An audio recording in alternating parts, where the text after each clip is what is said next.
Dear students, I greet and welcome all of you to the online class of Ananda Multimedia School and College. Welcome back to the science class. Students, in this part I am going to show you how to draw an animal cell, because animal cell is very important for all the students, of biology students mainly. For that I will show you how to draw an animal cell. First of all, you need to draw an oval structure, a big oval structure, and the name of the structure I have drawn, the outer layer, that means the outer membrane, is known as the cell membrane. And there are some finger-like projections or foldings of the plasma membrane. That means a plasma membrane ta ekটু folded হয়ে যাবে, or you can say that finger-like projections, right? These are known as the microvilli. Micro means small and villi means finger-like projections. মানে আঙ্গুলের মতো কিছু জিনিস এদেরকে বলা হয় villi, যেহেতু এরা ছোট তাই microvilli. After that, I will draw another thing on the cell membrane, and that is pinocytic vesicle.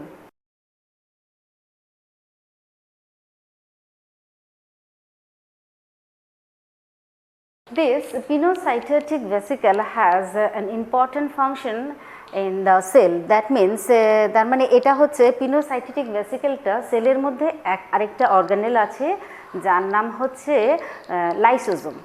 এই লাইসোজোমটা কি করে, এর মধ্যে যদি কোনো অ্যালিয়েন বডি, অ্যালিয়েন মানে কোনো প্ল্যানেট থেকে কোনো বডি আসে না, বাইরে থেকে যে কোনো জিনিস যদি আমাদের শরীরে এন্ট্রি হয় তবে আমরা তাকে বলবো অ্যালিয়েন বডি।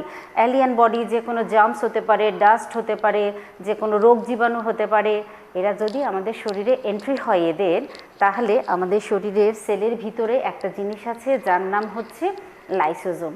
এই লাইসোজোমের ভিতরে অনেক ধরনের এনজাইম থাকে, সেই এনজাইমগুলো দিয়ে সে জার্মসগুলোকে কি করে, তাদেরকে ডেস্ট্রয় করে দেয়। ডেস্ট্রয় করলে এরা মরে যায়, মরে গেলে সেলের মধ্যে কি হয়, একটা আনহেলদি একটা এনভায়রনমেন্টের সৃষ্টি হয়। তো এই যে লাইসোজোম জার্মসকে কিল করলে সেই জিনিসটা পেনিসাইটোটিক ভেসিকল দিয়ে বাইরে বের হয়ে যায়, রাইট? এইবার আমরা একটা জিনিস আঁকবো, সেটা হচ্ছে একদম সেলের সেন্টারে একটা জিনিস আঁকবো যার নাম হচ্ছে nucleus. In case of plant cell nucleus, you should draw the nucleus at the center of the cell. This is the nucleus, and this nucleus is bilayered. যারা 6 স্টুডেন্ট তাদের জন্য আমি বলছি, বাই মিন্স হচ্ছে 2। তার মানে আমরা বায়োলজিতে যদি দুটো করে জিনিস পাই, দুটো করে লেয়ার পাই, তখন আমরা তাকে বলবো বাই লেয়ার্ড আর ডাবল লেয়ার্ড। তাহলে আমরা ডাবল লেয়ার এঁকে ফেলি।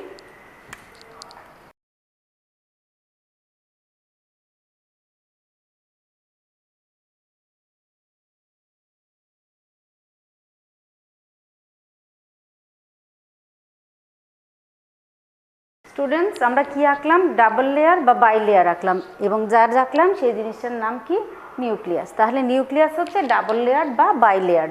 তোমরা দেখতে পাচ্ছ আমি যখন লেয়ারটা এঁকেছি মাঝখানে কিছু গ্যাপস এঁকেছি। এই গ্যাপসগুলো কিসের জন্য, এগুলো হচ্ছে 4। তাহলে আমরা লিখে ফেলি, যেহেতু নিউক্লিয়াসের মধ্যে 4 তাই আমরা তার নাম দেব নিউক্লিয়ার 4। দেন এই যে কাভারিংটা, এটা একটা মেমব্রেন। বায়োলজিতে যে কোনো কাভারকে, যে কোনো ঢাকনাকে বলা হয় মেমব্রেন বা পর্দা। এবার তার যেহেতু নিউক্লিয়াসের পর্দা, তাই আমরা বলবো নিউক্লিয়ার মেমব্রেন।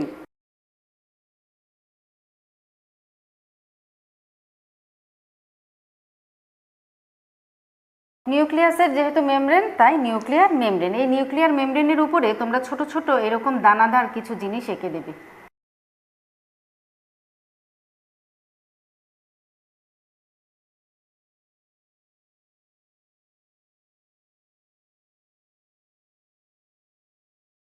দেন আমরা যে জিনিসটা আঁকবো এর ভিতরের একটা জেলাটিনাস একটা সাবস্টেন্স যার নাম হচ্ছে নিউক্লিওপ্লাজম।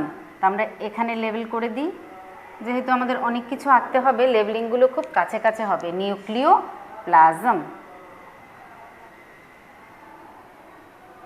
তাহলে নিউক্লিয়াসের কয়টা জিনিস পেয়েছি? 3টে জিনিস, nuclear membrane, nucleoplasm, nuclear four.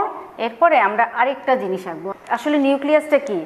The dense circular substance which is suspended in the protoplasm is called the nucleus. তাহলে প্রোটোপ্লাজম কোন জিনিসটা? প্রোটোপ্লাজম হচ্ছে, এটা যদি সেল মেমব্রেন হয়, সেল মেমব্রেন থেকে শুরু করে সেলের ভিতরে যত কিছু জিনিস যার মধ্যে ভাসমান থাকে আমরা সেই জিনিসটাকেই বলবো প্রোটোপ্লাজম। তাহলে আগে একটু প্রোটোপ্লাজমটাকে আমরা লেবেলিং করে নিই।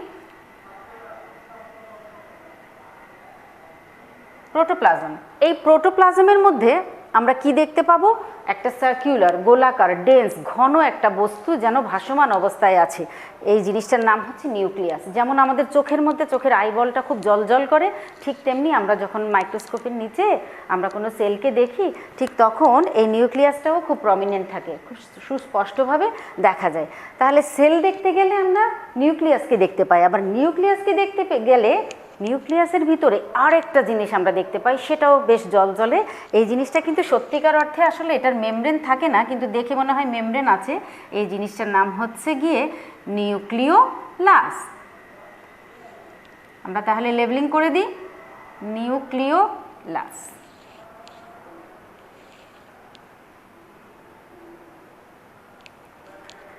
এই নিউক্লিয়াস থেকে চারপাশে সুতার মতো কিছু থ্রেড লাইক স্ট্রাকচার চারদিকে ছড়ানো ছিটানো থাকে, আমরা তাকে বলবো ক্রোমাটিন ফাইবার। কি বলবো? Chromatin fibre. কেউ যদি আরেকটু বেশি ভালো করে জানতে চাও, তাহলে ক্রোমাটিন ফাইবারগুলো না দুই রকমের হয়, একটা ইউক্রোমাটিন, একটা হেটেরোক্রোমাটিন।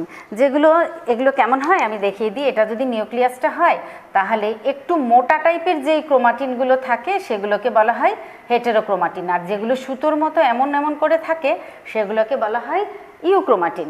তো এত ডিটেলস যদি কেউ আঁকতে পারো তো ভালো, যদি না আঁকতে পারো এভাবে আঁকলেও মোর দেন এনাফ।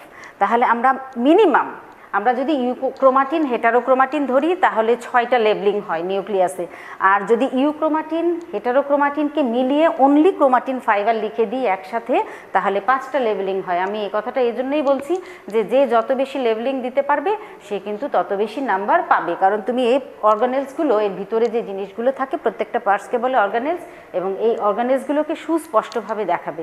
একটা সেলে কিন্তু আমি যে এঁকেছি নিউক্লিয়াস একটা থাকে, কিন্তু আমি এরপরে মাইটোকন্ড্রিয়া আঁকবো, হ্যাঁ, এই জিনিসগুলো কিন্তু একটা থাকে না, এগুলো অনেক করে থাকে, কিন্তু মিনিমাম আমরা একটা করে দেখাবো, বিকজ সব যদি দেখাতে চাই ব্যাপারটা অনেক বেশি হিজিবিজি হয়ে যাবে। আমরা মিনিমাম একটা একটা করে দেখাই, একটা একটা করেই শিখি। তাহলে আমাদের এইটুকু তো ক্লিয়ার হয়ে গেছে। সেল মেমব্রেনে আমরা কয়টা জিনিস আঁকবো? মিনিমাম 3টে জিনিস আঁকবো। Number 1 microvilli pinocytotic vesicle cell membrane. এরপরে আমরা একটা জিনিস আঁকবো প্রোটোপ্লাজম, কারণ সেল মেমব্রেনের ভিতরে যা কিছু আছে সব কিছুই হচ্ছে প্রোটোপ্লাজম। এরপরে আমরা নিউক্লিয়াসটা আঁকবো, কারণ নিউক্লিয়াসটাই হচ্ছে সেলের brain of the cell is the nucleus. এটাকে সেলের প্রাণ কেন্দ্র বলা হয়। সেলের যত ফিজিওলজিক্যাল অ্যাক্টিভিটিস, বায়োলজিক্যাল যত অ্যাক্টিভিটিস হয় সব কিছু এই নিউক্লিয়াস কন্ট্রোল করে। Boss, head of the cell হচ্ছে এই নিউক্লিয়াস। অনেক সময় এটাতে এমসিকিউ আসতে পারে, which one is the brain of the cell? Nucleus is the brain of the cell. তো নিউক্লিয়াস গেল। নিউক্লিয়াস আঁকলে আসলে অনেকগুলো লেবেলিং, তো অনেক বেশি ভয় পাই এই ড্রয়িংটা নিয়ে, তাই জন্য আমরা আজকে ঠিক করেছি একদম ইজি করে দেবো তোমাদের কাছে। তো কেমন করে মনে রাখবে? প্রথমেই আমরা মেমব্রেন যখন আঁকবো মনে রাখবো যে মিনিমাম 3টা জিনিস আঁকবো। আমরা যখন নিউক্লিয়াস আঁকবো তখন আমরা মনে রাখবো মিনিমাম 5টা জিনিস আঁকবো। এরপরে নিউক্লিয়াসের আশেপাশে কিছু জিনিস থাকে, এটা রুলসটা এরকম, তারা নিউক্লিয়াসের পাশেই থাকে। যেমন এখন আমি যে জিনিসটা আঁকবো তার নাম হচ্ছে এন্ডোপ্লাজমিক রেটিকিউলাম। তো নিউক্লিয়াসের চারপাশের পর্দাটাকে আমি কি বলেছি? নিউক্লিয়াস যেহেতু, তাহলে নিউক্লিয়ার, আর পর্দাকে বায়োলজিতে বলা হয় মেমব্রেন। তাহলে নিউক্লিয়ার মেমব্রেন, এই নিউক্লিয়ার মেমব্রেন থেকে একটা জিনিস এখন বের হবে যার নাম এন্ডোপ্লাজমিক রেটিকিউলাম। তো তোমরা যখন এন্ডোপ্লাজমিক রেটিকিউলামের কথা চিন্তা করবে সাথে সাথে ভেবে নেবে যে এন্ডোপ্লাজমিক রেটিকিউলাম কিন্তু 2 টাইপস হয়, একটা রাফ আর একটা স্মুথ। আচ্ছা বলো তো, রাফ কোন জিনিসটা? যেই জিনিসটার গায়ে কোনো কিছু লেগে থাকে, খসখসে, আমরা তাকে কি বলবো? রাফ বলবো। আর যার গায়ে কোনো কিছু লেগে থাকবে না, একদম মসৃণ স্মুথ, আমরা তাকে স্মুথ বলবো। তাহলে এন্ডোপ্লাজমিক রেটিকিউলামও কিন্তু ঠিক 2 রকমের। একটা হচ্ছে রাফ এন্ডোপ্লাজমিক রেটিকিউলাম আর একটা হচ্ছে স্মুথ এন্ডোপ্লাজমিক রেটিকিউলাম। তাহলে আমরা দেখি, এটা আমরা কি এঁকেছি? Nuclear membrane. এই নিউক্লিয়ার মেমব্রেন থেকে দেখো ঠিক এইরকম একটা স্ট্রাকচার, এটা অনেকেই ছোট যারা তারা আঁকতে ভয় পায়, এটা কিন্তু একদম ইজি। আমরা এরকম করে দুটো পার্ট আঁকবো, তারপরে এইভাবে আঁকবো। দেখো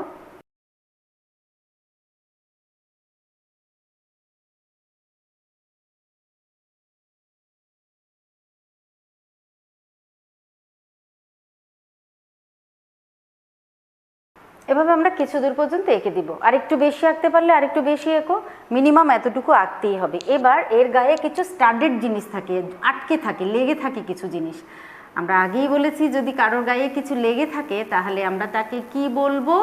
আমরা তাকে বলবো রাফ। যেহেতু এর গায়ে এক ধরনের দানাদার জিনিস লেগে আছে যার নাম রাইবোজোম, আমরা তাকে বলবো rough endoplasmic reticulum.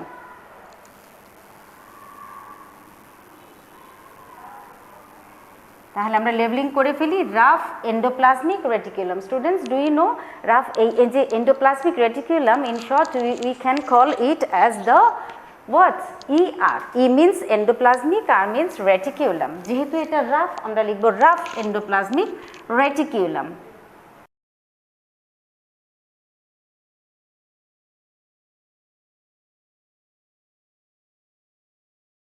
Okay students, এখন আমরা আরেকটা জিনিস আঁকবো। যেহেতু রাফ এঁকেছি, রাফ আঁকার সাথে সাথে আমাদের স্মুথটাকেও আঁকতে হবে।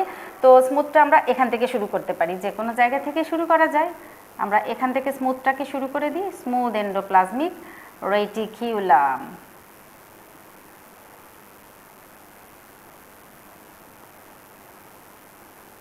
এটা আমরা একটা জিনিস খেয়াল করো, একদম সেল মেমব্রেন পর্যন্ত এঁকেছি, because it starts from the nuclear membrane. That means it is situated between the nuclear membrane and cell membrane, মানে এই পর্দাটা থেকে শুরু করে এই পর্দাটা পর্যন্ত। তাহলে তোমরা ইংলিশে কিভাবে লিখবে?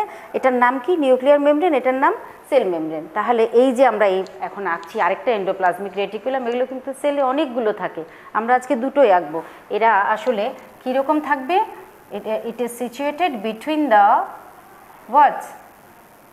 Nuclear membrane and it is situated between nuclear membrane and cell membrane. Nuclear membrane and cell membrane এর নাম আমরা দিয়ে দিই তাহলে স্মুথ এন্ডোপ্লাজমিক রেটিকুলাম। স্মুথ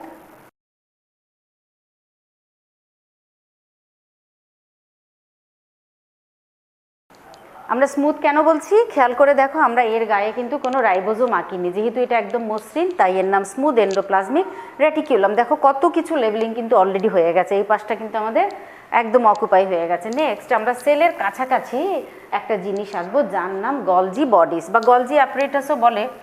একটা জিনিস খেয়াল রাখবে, এই জিনিসটা কিন্তু অনেক জায়গায় মেনশন করা থাকে না, কিন্তু তুমি যখন হায়ার ক্লাসে যাবে তখন তুমি এটা খুব ভালোভাবেই খেয়াল করবে যে আমরা কনভেক্স এবং কনকেভ দুটো জিনিস আঁকবো। যদি আমরা এটাকে একদম ছোট বাচ্চাদের মতো করে বুঝি, মানে চন্দ্রবিন্দুর যে নিচের পোর্শনটা না, এই নিচের পোর্শনটা তোমার নিউক্লিয়ার মেমব্রেনের দিকে থাকবে আর হাঁ করা মুখটা থাকবে সেল মেমব্রেনের দিকে। এটা কিন্তু আমাদের বইগুলোতে অন্যরকমভাবে দেওয়া আছে, কিন্তু তোমরা এটাই ফলো করো, বিকজ যখন তুমি হায়ার ক্লাসে যাবে তোমাকে এটাই ফলো করতে হবে। তাহলে অবশ্যই মনে রাখবে এটাকে বলা হয় কনভেক্স। কনভেক্স পার্টটা থাকবে নিউক্লিয়ার মেমব্রেনের দিকে আর কনকেভ পার্টটা থাকবে সেল মেমব্রেনের দিকে। আমরা আঁকি তাহলে।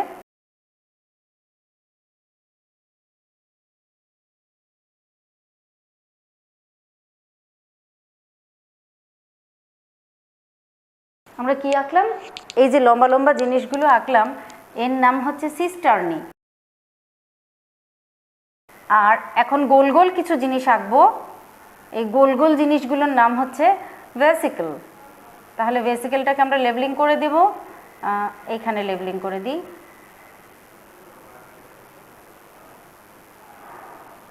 ভেসিকল অ্যান্ড সিস্টার্নি, এবং ভেসিকল এবং সিস্টার্নিকে একত্রে বলা হচ্ছে কি বলা হচ্ছে? গলজি অ্যাপারেটাস বা গলজি বডিস। ফাইন। এইবার আমরা আরেকটা জিনিস আঁকবো যেটা সেলের কাছে থাকে এবং সেল ডিভিশনে খুব ইম্পর্টেন্ট রোল প্লে করে, এর নাম হচ্ছে সেন্ট্রোজোম। এর নাম কি? সেন্ট্রোজোম। আসলে এই সেন্ট্রোজোমের ভিতরে না দুটো পিপের মতো জিনিস থাকে, মানে ছোট পাইপের মতো জিনিস। এই দুটো জিনিসের নাম হচ্ছে সেন্ট্রিওল। এই সেন্ট্রিওলগুলো সেল ডিভিশনে লাগে। বা ছোট যারা, তারা তো সেল ডিভিশন বোঝো না। আসলে আমরা এই যে ছোট থেকে বড় হয়েছি না, প্রতিনিয়ত এভরি টাইম আমাদের সেল ডিভিশন হচ্ছে। আমরা একদম এই ছোট থেকে আরেকটু আরেকটু আরেকটু করে আজকে এত বড় হয়েছি সেল ডিভিশনের জন্য। সবসময় সেল ডিভিশন হয়ে যাচ্ছে। এই সেল ডিভিশনে একটা জিনিস খুব কাজে লাগে, যেটা আমরা এখন আঁকবো, যার নাম হচ্ছে সেন্ট্রোজোম। এবং সেন্ট্রোজোমের ভিতরে সেন্ট্রিওল থাকে। এই সেন্ট্রিওলটা টেক পার্ট করে সেল ডিভিশনে, ঠিক আছে। কিন্তু তোমরা একটা কথা ভাবতে পারো যে প্ল্যান্ট সেলে তাহলে কীভাবে হয়? প্ল্যান্ট সেলে কিন্তু সেন্ট্রোজোম থাকে না, এই সেন্ট্রোজোম বা সেন্ট্রিওল থাকে না। এই সেন্ট্রিওলের বদলে আরেকটা জিনিস আছে, আমরা যেদিন প্ল্যান্ট সেল আঁকবো সেদিন আমরা দেখিয়ে দেবো সেখানে কিভাবে সেল ডিভিশনে কে কীভাবে হেল্প করে। তো আজকে যেহেতু আমরা অ্যানিম্যাল সেল আঁকছি, অ্যানিম্যাল সেলের সেন্ট্রোজোমটা দেখি। সেন্ট্রোজোমের আসলে তেমন বাউন্ডারি থাকে না, এখানে 9টা এখানে মাইক্রোফিলামেন্টস থাকে। 1 2 3 4 5 6 7 8 9। এর ভিতরে তোমাকে পিপে আঁকতে হবে। পিপে মানে পাইপের মতো। দেখো আমি পাইপের মতো আঁকছি। এবং একটা জিনিস তোমরা খেয়াল করবে, এই যে দুটো সেন্ট্রিওল, এই দুটো সেন্ট্রিওল অল দ্য টাইম এরা 90 ডিগ্রি অ্যাঙ্গেল করে থাকে। কিভাবে থাকে? 90 ডিগ্রি অ্যাঙ্গেল করে। আমি এখানে একটু বুঝিয়ে দিই। এই যে এমন করে থাকবে। এটা যদি এই যে সেন্ট্রিওল এটা হয়, তাহলে এটা হবে এই যে এইরকম, তাহলেই না 90 ডিগ্রি হয়। এই যে এইভাবে থাকে। তাহলে এই যে জিনিসটা আমরা আঁকলাম, এই জিনিসটাকে আমরা তাহলে লেভেলিং করে ফেলি। আসলে তোমার বেসিকটা যদি ক্লিয়ার থাকে, প্রত্যেকটা লেভেলিংই তোমার কাছে অনেক বেশি সহজ মনে হবে, প্রতিটা পার্টস। আর এই যে পিপের মতো, পাইপের মতো দুটো জিনিস আঁকলাম, ছোট ছোট বিস্কিটের মতো, এই দুটো জিনিসের আমরা নাম বলবো সেন্ট্রিওল।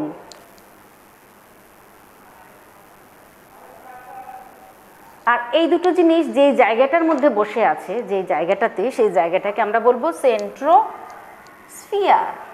এই জায়গাটাকে বলবো, ওই যে গ্যাপ জায়গাটা, এটাকে বলবো সেন্ট্রোস্ফিয়ার। সেন্ট্রোস্ফিয়ার। স্টুডেন্টস, তোমরা কিন্তু এক্সামে কখনো এই পাশে লেভেলিং করবে না। আমি তোমাদের বুঝবার জন্য বড় বড় করে লেভেলিংয়ের লেখাগুলো লিখছি, যেন তোমরা নিজেরা আঁকতে পারো। কিন্তু তোমরা যখন আঁকবে, পেন্সিলটা খুব ভালো করে শার্পনার দিয়ে শার্প করে নেবে, যাতে তোমরা লিখতে পারো। এই লেভেলিংগুলো কিন্তু এই পাশে দিতে হবে। আমি এই পাশে এজন্যই দিয়েছি, তোমরা যেন আজকে তুলে ফেলতে পারো। কিন্তু এক্সামে তোমরা কখনোই লেফট হ্যান্ড সাইডে লেভেলিং দেবে না, এটা কিন্তু ডিসক্রেডিট এবং নাম্বার কাটা যাবে। তো আমরা এটা আঁকলাম। তাহলে আমরা নিউক্লিয়াসের পাশে, চারপাশে আমরা কি দেখতে পেয়েছি? আমরা দেখতে পেয়েছি যে এখানে রাফ এন্ডোপ্লাজমিক রেটিকুলাম আছে, স্মুথ এন্ডোপ্লাজমিক রেটিকুলাম আছে। নিউক্লিয়াসের নিজেরই তো 5টা পার্ট আছে। তাহলে 5 and 2 7 হলো। গলজি অ্যাপারেটাসের মধ্যে আরও দুটো জিনিস পেলাম। হ্যাঁ, 8 9 হলো। দেন এখানেও দুটো জিনিস পেলাম, সেন্ট্রিওল, সেন্ট্রোস্ফিয়ার। এখন আরও জিনিস আঁকবো আমরা। আরও জিনিসের মধ্যে মেইন যেটা, এখন আমরা সেলের পাওয়ার হাউস আঁকবো। তোমরা সব কিছু আঁকার পর যদি জায়গা থাকে, তাহলে এই যে পাওয়ার হাউস, মানে এই যে মাইটোকন্ড্রিয়া, এটা তোমরা বেশি করে এঁকে দেবে, কারণ মাইটোকন্ড্রিয়া কিন্তু অনেকগুলোই থাকে সেলে। হ্যাঁ, আমরা এটাকে কি আঁকলাম? এর নাম মাইটোকন্ড্রিয়া। এটা হচ্ছে একটা পাওয়ার হাউস। পাওয়ার হাউস মানে শক্তিঘর। এখানে সেলের বায়োলজিক্যাল রিয়াকশানসগুলো হয়, কেমিক্যাল রিয়াকশানসগুলো হয়। কেমিক্যাল রিয়াকশানস হওয়ার পরে এখান থেকে শক্তি উৎপন্ন হয়। আমরা যে খাবারটা খাই, খাবারটা থেকে এনার্জিটা এটিপির আকারে বের হয়। এজন্য এটাকে মোস্ট অফ দ্য রিয়াকশানস হচ্ছে এখানেই টেক প্লেস হয়। এজন্য মাইটোকন্ড্রিয়াকে বলা হয় power house of the cell. তাহলে আমরা নামটুকু লিখে ফেলি। আচ্ছা, ড্রিয়ন লিখি কেমন? আমরা যেহেতু একটা এঁকেছি, তো তাই জন্য মাইটোকন্ড্রিয়ন। আর মাইটোকন্ড্রিয়া হচ্ছে প্লুরাল, আর মাইটোকন্ড্রিয়ন হচ্ছে সিঙ্গুলার। এবার আমরা একটা জিনিস আঁকবো, একটু আগে আমরা যার কথা বলেছিলাম একদম শুরুতে, সেটার নাম হচ্ছে লাইসোজোম। আচ্ছা, লাইসোজোম জিনিসটা কেমন জানো? লাইসোজোম হচ্ছে এরকম একটা জিনিস, এখানের ভিতরে প্রচুর পরিমাণে কি থাকে? এনজাইম থাকে। তাহলে আমরা লেভেলিংটা কিন্তু দেখো, আমরা লাইসোজোম এখানেও আঁকতে পারি। এখানে এঁকে এদিকে লেভেলিং করতে পারি। তাহলে এদিকে এঁকে দিই আমরা লাইসোজোম। আঁকাগুলো একটু চেষ্টা করবে ডাবল যেগুলো রিপিট হয় এই পাশে এঁকে দিতে, আর যেগুলো মানে একটা একটা করে আঁকছো এখানে আঁকতে, যাতে তোমার লেভেলিংটা মানে রাইট হ্যান্ড সাইডে করতে পারো।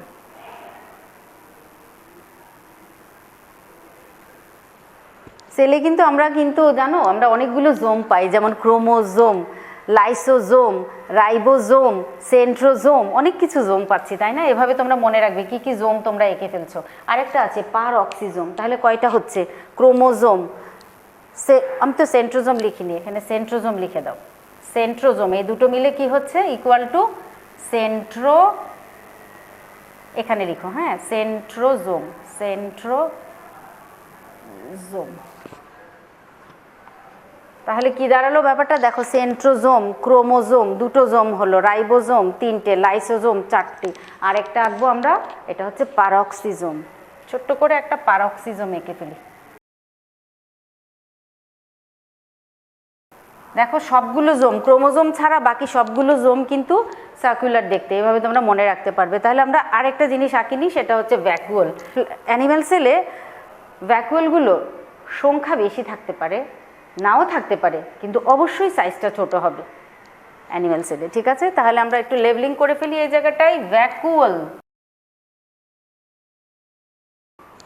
এবার যদি আমাদের সেলে কিছু গ্যাপ থাকে, আমরা সেখানে আরও কিছু মাইটোকন্ড্রিয়া এঁকে দেবো। এখন আমরা একটা জিনিস আঁকবো, দেখো পেন্সিলের মতো চিকন চিকন, এদেরকে বলা হয় সাইটোস্কেলিটন। তোমরা এখানে রিপিট করে সাইটোস্কেলিটন আরও এঁকে দেবে। যে জায়গাগুলো গ্যাপ থাকবে সেগুলো এই দিয়ে ভর্তি করে দেবে। আমরা লিখি সাইটোস্কেলিটন।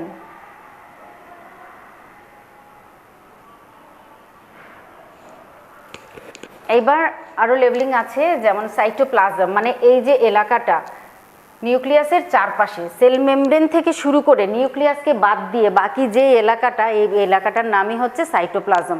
আর যদি নিউক্লিয়াসকে সহ ধরো তাহলে প্রোটোপ্লাজম। তাহলে আমরা যে কোনো জায়গায় সাইটোপ্লাজম লেভেলিং করতে পারি, সাইটোপ্লাজম,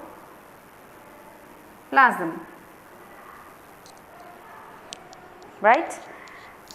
এবার আমরা এখানে ডট ডট দিয়ে দেব।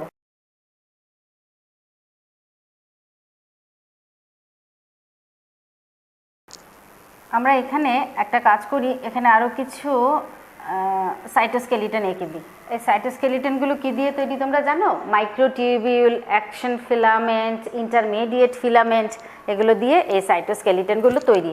তো মোরললেস একটা সেলের মিনিমাম যেগুলো না আঁকলেই নয়, আমরা সব কিছুই এঁকে ফেলেছি। লাস্ট অফ অল আমি তোমাদের প্রত্যেকটা পার্টস এখানে আমরা লেভেলিং করে দেবো, different parts of typical animal sell.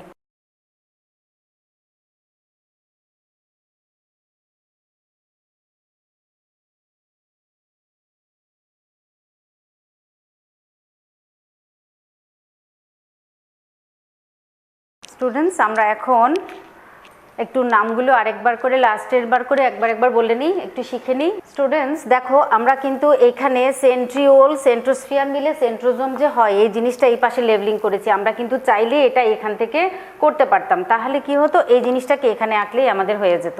আমরা তোমাদের যাতে বুঝতে সুবিধা হয় এই জন্য এখানে দেখিয়েছি, কিন্তু আমি বারবার বলছি এক্সামে কখনো মানে লেফট হ্যান্ড সাইডে কোনো লেভেলিং করবে না। তো এটা আমরা একটা লাস্ট রিভিশন দিয়ে নিই। অনেকে প্রোনাউন্সিয়েশনের সমস্যা হয়, বিশেষ করে যারা ছোটো ক্লাসে আছো তাদের জন্যে, আর যারা 9-10-এ আছো তারা তো এগুলো সব মানে পড়তে পড়তে শিখেই গিয়েছো। একদম প্রথমে আমরা একটা ওভাল স্ট্রাকচার আঁকবো। ওভাল মানে একটা ডিমের মতো, এটা কখনোই কম্পাস দিয়ে তোমরা করবে না, এটা ফ্রি হ্যান্ডে আঁকবে, বিকজ কম্পাস দিয়ে আঁকলে না সম্পূর্ণ এটা গোল হয়ে যায়। আর অ্যানিম্যাল সেল কিন্তু এইরকম হয় না, অনেকটা ডিমের মতো হয়। এর প্রথমেই আমরা কিছু ফিঙ্গার লাইক প্রজেকশনস আঁকবো। This finger like projections are known as microvilli. যেহেতু ছোট তাই মাইক্রো, আঙুলের মতো তাই ভিলাই, এর নামটা এমন হয়েছে। এদেরকে তুমি ফোল্ডিংও বলতে পারো। ফোল্ডিং মানে এই যে বাইরের যে প্লাজমা মেমব্রেনটা না, এটা প্যাচ খেতে খেতে এমন হয়েছে, এই জন্য এটাকে ফোল্ডিং বলবে অথবা ফিঙ্গার লাইক প্রজেকশনস বলবে, বোথ ওয়ান ইজ কারেক্ট। দেন হচ্ছে পিনোসাইটেটিক ভেসিকেল। আমি তো আগেই বলেছি, লাইসোজোম যখন জার্মসগুলোকে মারে তখন সেলের মধ্যে একটা আনহেলদি এনভায়রনমেন্ট ক্রিয়েট করে। এই এনভায়রনমেন্টটাকে ক্লিন এবং হেলদি করে হচ্ছে পিনোসাইটেটিক ভেসিকেল, মানে সায়েন্টিস্টরা বিলিভ করে এটা। এরপর আমরা এঁকেছি সাইটোস্কেলিটন। তোমরা দেখেছো সাইটোস্কেলিটন এরকম 4-5টা করে এরকম লাইন মতো এঁকে দেবে। দেন ভ্যাকুয়াল। ভ্যাকুয়ালের মধ্যে অনেকেই মনে করে যে ভ্যাকুয়াল মানে কি যেন এটা একটা গ্যাপ, একটা ফাঁকা জায়গা, আসলে তা কিন্তু নয়। ভ্যাকুয়ালের মধ্যে ওয়াটার থাকে, মিনারেল থাকে। এবার আমরা এটা কি আঁকলাম, এটা সেল মেমব্রেন আঁকলাম। এরপরে এর ভিতরের যে পার্টটা, অনেকে প্রোটোপ্লাজম আর সাইটোপ্লাজম বুঝতে পারে না। তাহলে তোমরা একটা জিনিস দেখবে, কার্টুন নেটওয়ার্ক চেনো তোমরা? এই যে ছোটোবেলায় কার্টুন দেখতে, C+N=P। এই থিওরিটা মানে আমি দেখো কত সহজ করে বের করা যায়। তার মানে সাইটোপ্লাজম প্লাস নিউক্লিয়াস। সাইটোপ্লাজম কোনটা? এই জায়গাটা সাইটোপ্লাজম, আর এটা হচ্ছে নিউক্লিয়াস। তাহলে C+N= প্রোটোপ্লাজম। P মানে প্রোটোপ্লাজম। এখান থেকে তুমি অবশ্যই C= বের করতে পারবে, P-N। তো সাইটোপ্লাজম ইকুয়াল টু কি? Protoplasm minus nucleus. তাহলে এটা অনেক সময় চাকরির ইন্টারভিউতে অনেক সময় জিজ্ঞেস করে, হঠাৎ করে কেউ জিজ্ঞেস করতে পারে যে বলো তো সাইটোপ্লাজম আর প্রোটোপ্লাজমের মধ্যে ডিফারেন্স কি। সাইটোপ্লাজম হচ্ছে নিউক্লিয়াসকে ছাড়া বাকি পার্টটাকে বলা হয়, সেলের ভিতরের বাকি পার্টটাকে বলা হয় সাইটোপ্লাজম, আর উইথ নিউক্লিয়াস হলে তাকে বলা হবে প্রোটোপ্লাজম। ঠিক এইভাবে কার্টুন নেটওয়ার্ক মনে রাখবে, C+n = P, C = P-n। P মানে কি?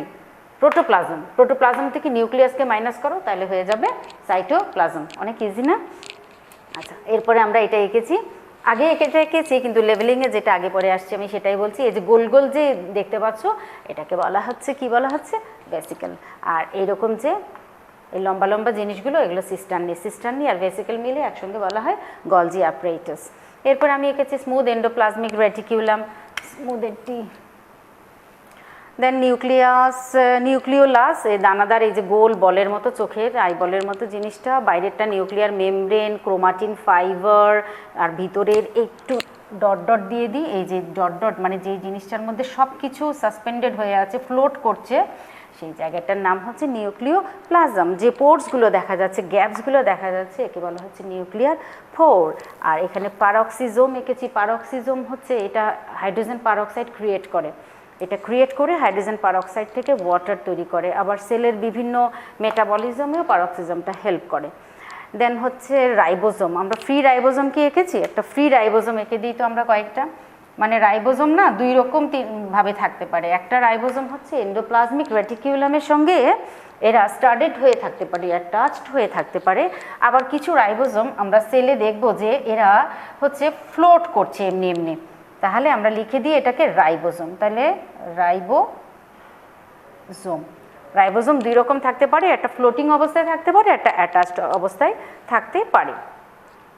এরপরে এটা হচ্ছে মাইটোকন্ড্রিয়া, আর এই পুরো ব্যাপারটাই হচ্ছে সাইটোপ্লাজম। আমাদের যদি এখানে গ্যাপ থাকে আমরা কিছু মাইটোকন্ড্রিয়া এঁকে দেবো, এইভাবে করে আমরা ফুল স্ট্রাকচারটা এঁকে নিতে পারবো। হ্যাঁ, বিকজ মাইটোকন্ড্রিয়া তো অনেকগুলো থাকে, পাওয়ার হাউস তো আমরা আঁকতেই পারি। So students, I think the animal cell is clear to all of you and you can draw at your home.